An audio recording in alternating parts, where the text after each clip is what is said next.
Assalamualaikum warahmatullahi wabarakatuh. Selamat malam, selamat siang semuanya. Perkenalkan kami dari kelompok 4 yang beranggotakan satu saya sendiri Fakiuddin Alwi dengan NIM 200500047. Terus ada kawan saya Nur Elvi Borusaragi dengan NIM 1905024. Saya Nilam Cahaya dengan NIM 210500029. ya akan mempresentasikan hasil kerja diskusi kami tentang analisis keandalan auxiliary power unit atau APU pada pesawat Boeing 737-400 klasik.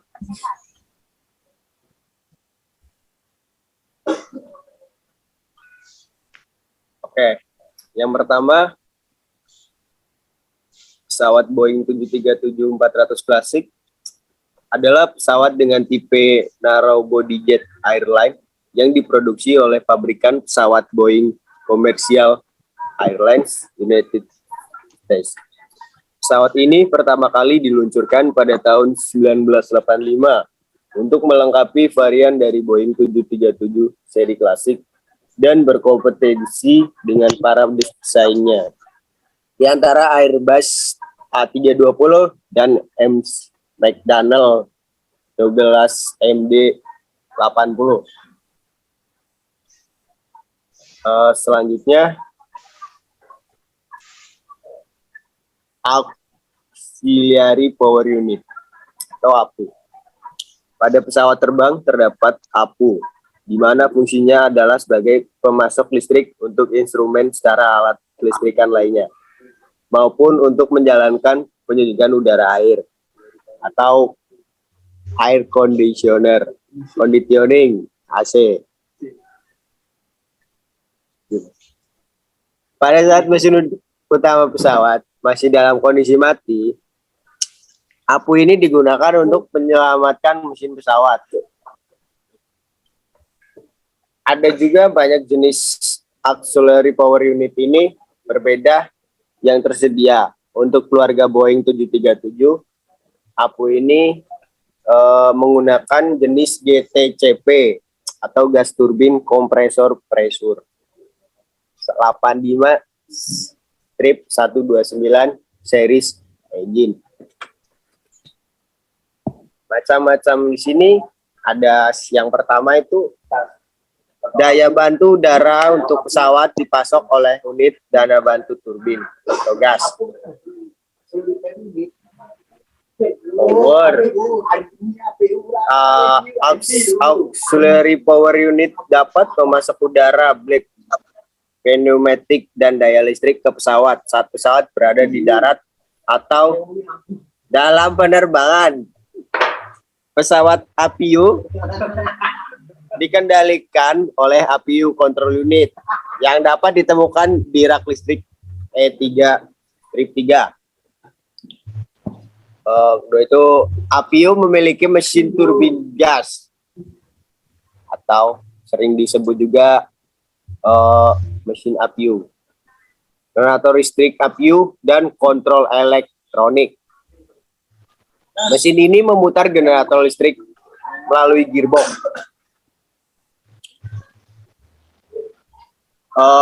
APU ini juga memastikan bahwa APU beroperasi dengan aman dan terus-menerus. Generator listrik ini memasok daya listrik ke sistem kelistrikan pesawat. Ini memiliki sistem proteksi kebakaran. Jadi kalau ada kebakaran lebih aman. Terus belum. Keempat itu ada letak posisi APU, ditempatkan berada pada bagian ekor pesawat. Tangki bahan bakar nomor 1, memasok bahan bakar untuk operasi APU. Baterai pesawat memasok daya listrik APU untuk memulai operasi APU.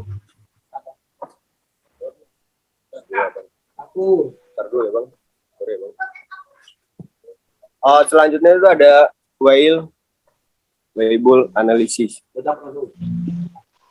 Merupakan metode yang digunakan untuk menganalisis prestasi suatu komponen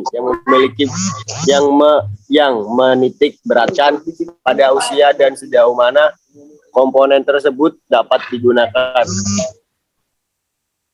Menurut Abernethy tahun 1993, Weibull analysis itu metode yang digunakan untuk meningkatkan usia komponen. Depreciate at first thing. Keunggulannya tersendiri memiliki parameter beta shape parameter. Waktunya 10 menit lagi. Selanjutnya itu selain sebagai perumusan dasar, berbagai jenis shape parameter dapat dipakai pada pengaplikasian reliability, constraint maintenance. Beta dan eta pada Weibull line merupakan parameter yang digunakan dalam Weibull analysis.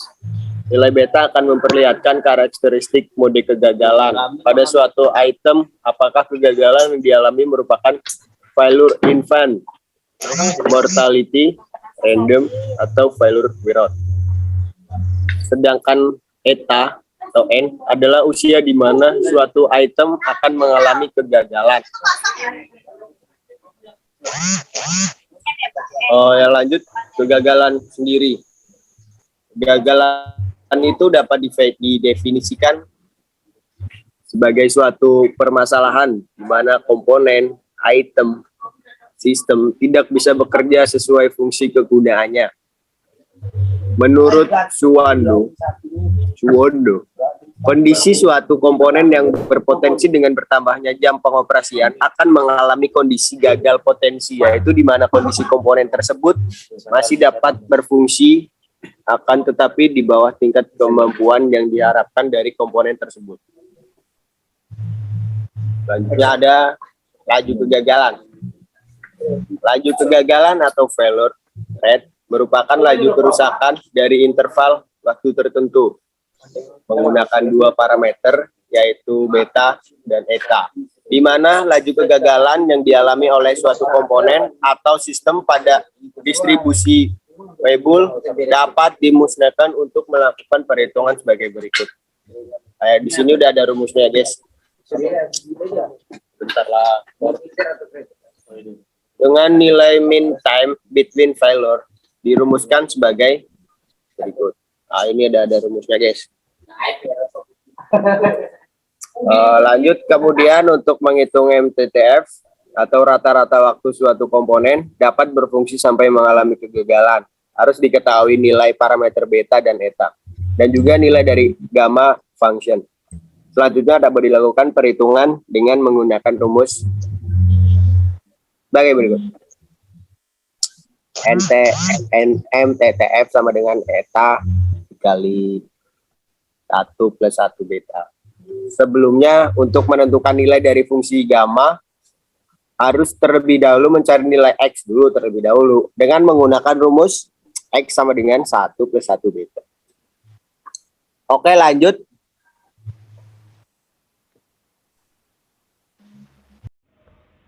Oke, sebelumnya untuk menentukan nilai dari fungsi gamma harus terlebih dahulu mencari nilai X-nya dengan menggunakan rumus sebagai berikut. X sama dengan 1 ditambah 1. Kelas kegagalannya untuk mengetahui akan kendalaan suatu komponen atau sistem sebaiknya terlebih dahulu harus memperhatikan laju kerusakan dari suatu komponen atau sistem di bawah ini.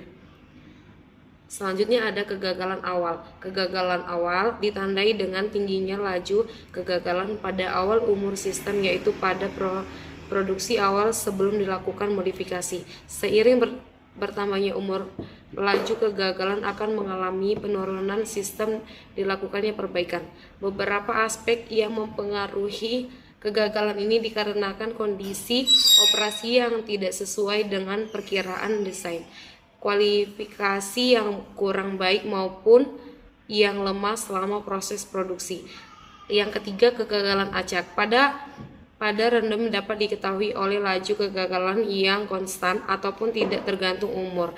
Konsekuensi tergantung dengan cuaca maupun kesalahan desain dari komponen mengakibatkan kegagalan random. Keempat, ada kegagalan AUS. Kegagalan AUS disebabkan oleh penurunan kemampuan kualitas atau beberapa part dari komponen dikarenakan pengoperasian terus-menerus, pembebanan yang berlebihan, produser pengoperasian pada material untuk keseluruhan sistem. Akibat dari kegagalan AUS ini pada umumnya bisa diprediksi. Karena itu, untuk mencegah biaya perawatan yang tinggi diakibatkan kegagalan AUS, diperlukan penggantian periodik ke komponen yang kemungkinan terjadi AUS. Kegagalan AUS mempunyai sifat meningkatnya laju kegagalan dengan bertambahnya umur. Selanjutnya yaitu ada kendala. Kendala adalah merupakan suatu kemampuan sistem atau komponen untuk melakukan fungsi yang dilakukan dalam kondisi yang ditentukan untuk jangka waktu tertentu. Kendalaan dapat disimbolkan dengan R, di mana dapat dirumuskan secara sederhana yang dapat digunakan untuk menentukan kendalaan suatu komponen sebagai berikut. Kendalaan adalah merupakan kemampuan sistem ataupun komponen untuk melakukan fungsi yang diperlukan dalam kondisi yang ditemukan untuk jangka waktu tertentu. Kendalaan dapat disimbolkan dengan R sebagai berikut.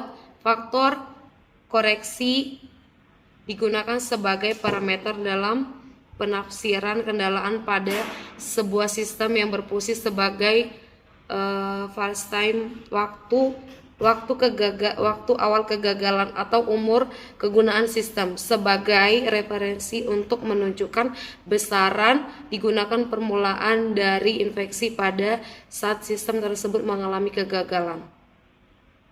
Oke, selanjutnya ada perawatan pesawat terbang. Secara umum, perawatan pesawat terbang disertai pemeliharaan atau kegiatan maintenance pada pesawat terbang, yang dimana suatu kegiatan yang harus dilakukan pada seluruh pesawat terbang sipil maupun militer guna menjaga pesawat terbang tetap dalam kondisi layak terbang. Kegiatan maintenance pada umumnya adalah serangkaian aktivitas untuk menjaga peralatan serta fasilitas agar senantiasa dalam kondisi siap pakai secara fungsional dan kualitas. Kelaikan dalam melakukan perawatan pesawat terbang merupakan salah satu faktor yang sering mengakibatkan kecelakaan pada pesawat terbang. Umumnya terjadi akibat tidak disiplinnya dalam melakukan perawatan sesuai dengan jadwal yang telah ditentukan, dan human factor tidak melakukan perawatan sesuai buku panduan maintenance manual. Perawatan pesawat terbang menjadi dua jenis perawatan, yaitu yang pertama perawatan korektif, yang kedua perawatan preventif. Adapun di bagian perawatan pesawat terbang, secara umum perawatan serta pemeliharaan atau kegiatan maintenance pada pesawat terbang merupakan suatu kegiatan yang harus dilakukan pada seluruh pesawat terbang sipil maupun militer, guna menjaga pesawat terbang tetap dalam kondisi layak terbang.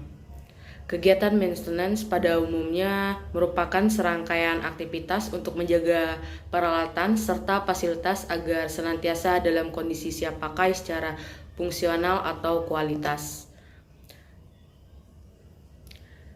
Kelalaian dalam melakukan perawatan pesawat terbang merupakan salah satu faktor yang sering mengakibatkan kecelakaan pada pesawat. Umumnya terjadi akibat tidak disiplin dalam melakukan perawatan sesuai jadwal yang telah ditentukan. Perawatan pesawat terbang menjadi dua jenis perawatan, yaitu perawatan korektif, yang kedua perawatan preventif. Terus ada beberapa kebijakan perawatan. Untuk menentukan suatu kebijakan perawatan pada komponen pesawat terbang yang mengalami kegagalan, ada beberapa hal yang harus dilihat. Di antaranya adalah dari tipe laju kegagalan dan juga tipe degradasi pada komponen tersebut.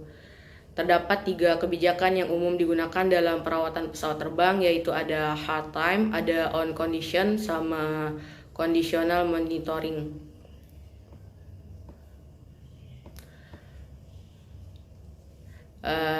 Sedangkan pada konsep keandalan pesawat itu sendiri merupakan probabilitas suatu peralatan atau komponen dapat berfungsi dengan baik dalam periode waktu ketika digunakan berdasarkan kondisi operasi yang ditetapkan. Keandalan juga dapat didefinisikan secara singkat sebagai kemungkinan bahwa suatu sistem atau hasil produksi akan berperan atau berguna dalam keadaan yang memuaskan dalam periode waktu yang ditentukan.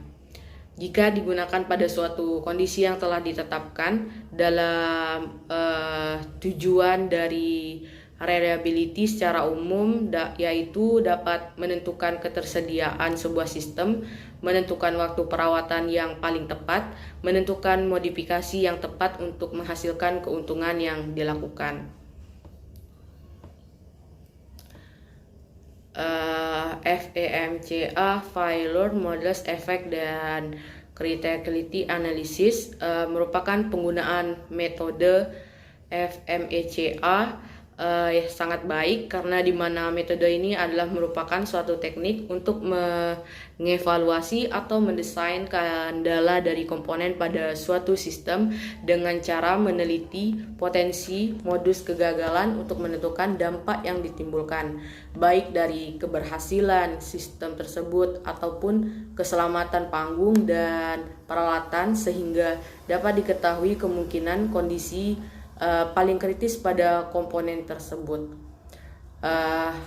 Dan juga pada FMECA ini pada awalnya dikembangkan oleh National Aeronautic dan Space Administration atau NASA untuk meningkatkan dan memverifikasi kendala program luar angkasa dengan standarisasi militer, yaitu MIEL STD 1629 yang menetapkan persyaratan dan prosedur untuk melakukan FEMECA untuk mengevaluasi dan mendokumentasikan dengan metode kegagalan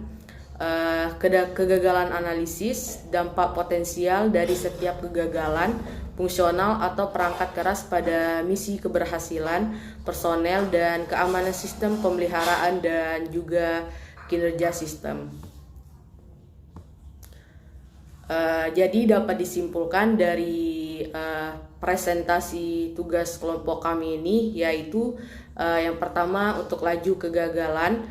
Untuk tingkat laju kegagalan dari hasil perhitungan menggunakan software Weibull DR21 menunjukkan bahwa laju kegagalan untuk AVU modul dan bleed air valve tipe laju kegagalan mengalami peningkatan dengan AVU modul dari 0,00701023 sampai 0,0256011418 dan bleed air valve dari 0,0111265595 sampai dengan 0,028489236 seiring bertambahnya usia.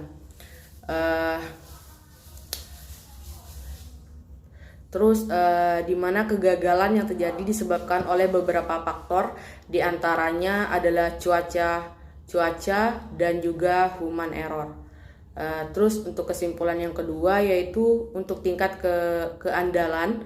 Untuk tingkat keandalannya pada Auxiliary Power Units, pesawat Boeing 737-400 klasik ini berdasarkan hasil perhitungan menggunakan software menunjukkan tingkat keandalan pada AVU modul mengalami penurunan seiring pertambahannya usia pada komponen tersebut, sehingga perlu adanya perlakuan khusus akan perawatan terhadap komponen pada Auxiliary Power Units.